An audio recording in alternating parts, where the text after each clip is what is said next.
comment du malheur absolu pouvons-nous tirer quelque chose, sinon de positif, comme on dit toujours dans mon métier, la communication, de façon très énervante, il faut toujours être positif. Sinon de positif, au moins porteur de sens. De ce matin où on a reçu un mail incroyable au sens propre, qu'on ne peut pas croire, il a fallu comprendre et se résoudre à se dire que l'or n'était plus là. Et depuis lors, cette question du sens qu'on devrait se poser tous les jours, en fait, mais qu'on se pose finalement peu souvent, elle est devenue omniprésente et envahissante. Et Isabelle et Claude nous donnent une leçon, parce que sur cet événement, on dire que tragique, pour utiliser un mot galvaudé, ils ont trouvé la force, où et comment, je ne sais pas, de lancer cette initiative porteuse d'espoir et justement de tellement de sens. La Fondation Laure Nobels a pour objectif de financer la publication et la promotion d'œuvres littéraires en français, écrites par de jeunes auteurs âgés de 14 à 18 ans et de 19 à 23 ans. Il y a deux catégories parce qu'évidemment, on n'écrit pas de la même façon, on n'a pas les mêmes ressources et les mêmes vécus dans ces deux catégories d'âge. Un jury indépendant composé d'experts en littérature désignera donc 2 lauréats par an qui seront édités grâce à un partenariat avec les éditions Memory qu'on peut remercier ici. Comme ministre de la Jeunesse, il est clair que ma responsabilité, c'est aussi de soutenir tout ce qui est tout ce qui est une initiative qui est à la fois citoyenne, à la fois participative et à la fois créatrice et qui provient des jeunes. Mais donc, je pense qu'il est vraiment important que toute action de jeunes qui est là aussi pour mettre en avant une image positive des jeunes est important d'être soutenu. Parce qu'aujourd'hui, c'est vrai qu'on retient parfois plus dans l'opinion publique les images négatives des jeunes que celles de jeunes qui sont actifs dans l'une ou l'autre discipline, qu'on soit responsable d'une organisation de jeunesse, qu'on soit bénévole ou qu'on écrive ou qu'on fasse des films. Et donc, être actif dans la société, c'est important. Vous savez, notre grande devise en politique de la jeunesse, c'est faire de nos jeunes ce qu'on appelle des cracks. Ce sont les citoyens responsables, actifs, critiques et solidaires. Tout ça en un coup. Et donc, je pense qu'être actif dans la société, pour un jeune, c'est aussi écrire. C'est écrire son journal, c'est écrire des nouvelles, c'est écrire parfois des SMS ou des tweets aussi. Pour certains. Et donc, écrire, c'est aussi partager avec des lecteurs, quelque part, une part de soi, une part de son univers. L'écriture, pour moi, et c'est pour ça aussi que je voulais être là, est très très chère. J'ai eu une autre vie avant de faire de la politique et je suis de formation, je suis journaliste, principalement de presse écrite. Alors, c'est pas des romans, mais c'était de l'écriture. Et j'ai aussi, je pense, dans mon armoire, comme beaucoup, des caisses de journaux que j'écrivais moi-même au jour le jour, comme beaucoup de jeunes. Et je pense que s'il y avait eu, quand j'avais 15-16 ans, une fondation comme celle-ci, je pense que j'aurais présenté quelque chose. Parce que pour moi, l'écriture, c'était vraiment mon expression.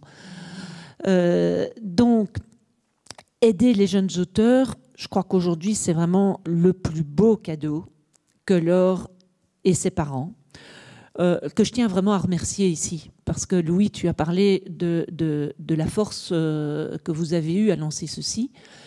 Moi qui suis aussi parent d'enfants peut-être un tout petit peu plus âgés, mais je pense que c'est le seul moyen de survivre, tout simplement.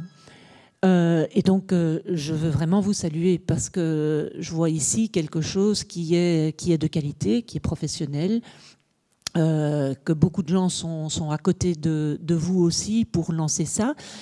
Et que c'est une initiative très certainement qui va faire vivre à la fois l'or, mais à la fois surtout lancer tous ces jeunes qui écrivent, qui ont envie d'écrire et qui ont aussi envie peut-être d'être publiés dans de beaux ouvrages comme ceci. Parce que effectivement, je crois que ça vaut la peine aussi de faire de la qualité et que pour les jeunes aussi, ils aient cette qualité de publication. L'écriture romanesque est forcément juvénile. Quel que soit l'âge, quand on écrit, on a toujours 15, 16, 17 ans, voire 18 ans. Goethe disait d'ailleurs, en parlant de son talent pour l'écriture, qu'au fond, il avait eu toute une série d'adolescences consécutives, les unes après les autres, durant toute sa vie.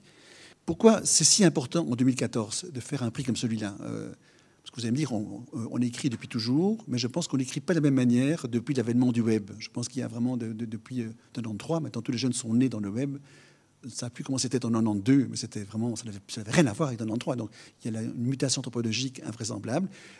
L'écriture juvénile en a été profondément marquée. C'est-à-dire qu'il y a une écriture post-web, qui est une écriture dans laquelle le virtuel, enfin le virtuolitique, le rapport binaire, le côté immédiat, une écriture un peu, je dirais, orale, dans laquelle, je dirais, l'orthographe n'a plus beaucoup d'importance, est une écriture dans laquelle le pouvoir métaphorique se développe extrêmement peu. C'est pas inintéressant, c'est contemporain, mais ce n'est pas nécessairement romanesque. Et donc, par rapport à ce côté mondialisé, immédiat, parfois quand même, je dirais, violent, manquant de recul, trop sensitif, trop sensoriel, trop sentimental dans le sens négatif du terme, de promouvoir un retour, enfin une promotion à une écriture plus traditionnelle, réellement romanesque, dans laquelle en effet il y a un manuscrit, enfin, où il n'y a pas un Twitter qui nécessite une réponse immédiate. Je crois que c'est vraiment une chose, c'est vraiment un mouvement qu'il faut saluer et encourager. Et la deuxième raison pour laquelle c'est important, c'est en effet, vous savez bien que dans les grandes villes d'Europe, et à Bruxelles en particulier, la majorité des moins de 16 ans, dans 10 ou 15 ans, sont originaires de la migration. Donc on est face à une jeunesse à identité multiple. Et si vous avez vu la Grande Librairie hier soir, il y avait une jeune écrivaine qui dit clairement l'écriture romanesque est une façon formidable pour nous, jeunes de la migration, de parvenir justement à métaphoriser nos identités multiples. Et du coup, on les rend beaucoup moins menaçantes, violentes, inquiétantes et difficiles, parce que dans le mouvement romanesque, quelque chose s'apaise, parce qu'en effet, il y a un recul qui permet de pouvoir exprimer notre quête identitaire, notre mélange entre différentes cultures, nos expériences amoureuses, qui en effet les rend moins immédiates, parfois peut-être moins angoissantes, et peut-être beaucoup plus partageables par rapport à d'autres. Pour ces deux raisons-là, donc l'immédiateté virtuolitique et en effet la multiculturalité des jeunes, promouvoir le retour au roman écrit me semble une idée formidable. Quand j'ai sollicité la direction générale de la Bibliothèque royale de Belgique pour soutenir la Fondation L'Or, Patrick Lefebvre n'a pas hésité une seule seconde à apporter tout son soutien possible à cette fondation. Tant le projet nous semble remarquable, à la fois sur le plan humain, mais aussi sur le plan littéraire. On va évidemment essayer, du côté de la bibliothèque, d'apporter tout notre soutien pour la diffusion de l'information, faire connaître la Fondation auprès des écoles et des universités, via notre newsletter, via tous nos réseaux de communication. Il faut savoir que la Bibliothèque royale, c'est quand même 175 000 visiteurs par an. Donc si on peut diffuser cette information auprès de tous ces gens-là, c'est déjà, je pense, un appui qui sera précieux. Et puis il y a d'autres choses que la bibliothèque apportera ou souhaite apporter pour la Fondation. C'est sur le plan logistique. C'est l'utilisation gratuite de nos salles, l'auditorium Lupens, le nouvel espace Royal Sky que nous venons de créer. Je pense notamment pour certains événements ponctuels. On peut imaginer que la remise des prix se fasse dans les locaux de la bibliothèque. Ce qui n'est pas un apport négligeable parce qu'on apporte évidemment toute la logistique derrière. On s'occupera des petits fours et des choses comme ça. Ce n'est pas négligeable non plus. On peut également imaginer des collaborations entre nos propres ateliers d'écriture, puisque notre service éducatif crée des ateliers d'écriture pour inciter les jeunes à la fois à écrire et à lire. Mais on peut très bien imaginer que certains de ces ateliers d'écriture soient plus centrés sur la Fondation L'Or Nobels. Amis intimes de Claude et Isabelle, J'étais énormément attaché à Laure depuis sa naissance. Nous avons passé d'innombrables moments ensemble. Alors nous partagions, je crois, une rare et vraie et très grande complicité, Laure et moi. Elle m'a apporté, ainsi qu'à mon fils Félix de 6 ans, qu'il adorait d'ailleurs, énormément de bonheur. Alors, évidemment, sa disparition est une immense tristesse. Je ne sais pas si Laure serait devenue une nouvelle Dominique Rollin, ou une autre Marguerite Yourcenar, ou une autre Anna Gavalda, mais en tout cas, elle écrivait vraiment bien et avait énormément de talent. Je me souviens qu'une des dernières fois qu'elle m'a téléphoné, c'était pour préparer un travail à l'école. Elle m'a posé des tas de questions sur Verlaine, quels étaient mes poèmes préférés, pourquoi, qu'est-ce que tel et tel vers voulait dire en réalité. En fait, elle a posé des tas de questions. Et on en a discuté très très longtemps. Alors juste, parmi les très nombreux souvenirs que je garde de Laure, ça c'est un coup de téléphone que je n'oublierai jamais. Quand notre fille est décédée, outre l'immense souffrance que cela nous a occasionné, à Isabelle et moi, nous avons en outre pu constater la douleur et la tristesse indicibles chez tous ses compagnes et compagnons de route, ses cousins, cousines, ses amis et amis, ses professeurs, le directeur de son lycée, Luc Zomers, qui s'est montré irréprochable devant une telle tragédie. Ce fut vraiment un séisme affectif. Nous pensons alors tout le temps, mais encore à tous ces jeunes, ces files, ces vagues de jeunes qui ont défilé devant son cercueil. Nous pensons à ces jeunes filles et garçons traumatisés, hébétés, perdus. À ceux qui ont dû se faire aider ou se font encore aider par des professionnels. Ces jeunes qui viennent encore parfois pleurer dans nos bras ou qui nous envoient tant d'affection à travers leurs emails ou Facebook. Les familles, les amis, les proches, tous blessés. C'est ce qu'on appelle les dégâts collatéraux. Je me permets d'attirer votre attention à ce sujet car le cinéma, la littérature ou les médias évoquent rarement ces dégâts collatéraux quand on parle de pareils drames.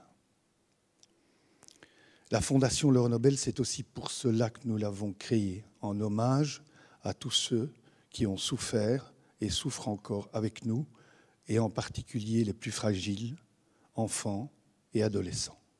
En fait, lorsque Luc Pire nous a fait découvrir Jean Rotin, donc l'éditeur, puisque nous avions le projet effectivement de la Fondation de faire éditer Laure, ce qui a été assez chouette, c'est qu'il a transmis le manuscrit de Laure sans lui raconter rien de son histoire.